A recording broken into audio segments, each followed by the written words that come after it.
Part of the excitement of being a hardcore fan of a certain series is that whenever a new iteration or game comes out within that series, you get all super stoked and jacked, right?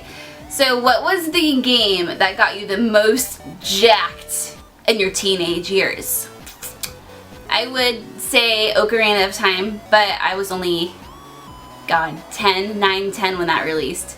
So I can't really, that wasn't a teenager yet. My balls hadn't dropped, so to speak. But I will say Harvest Moon 64. When that game was when it was leading up to the launch of Harvest Moon 64, it was featured in Nintendo Power. And I remember it very specifically because there was like a 2 or 3 page spread on Harvest Moon 64, and the cover of Nintendo Power was Donkey Kong 64.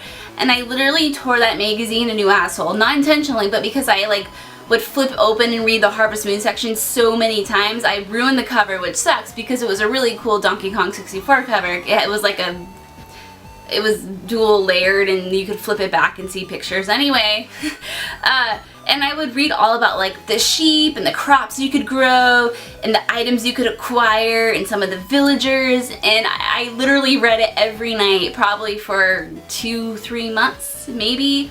I feel like, and it just got me so jacked and I got so freaking excited for it. And come to think of it, it's been a really long time since I've been that excited for a game. I mean, to the point where I'm reading coverage 24/7, doing anything I can. And I feel like that's probably just because, as we get older, we get busier, and even though we're still so jacked for games, I was so fucking jacked for Inquisition and Witcher 3, but it still wasn't that same childhood giddy feeling that I used to get back in the day. Anyway, let me know what game got you most jacked in your teenage years. Yeah, there's an innuendo there somewhere.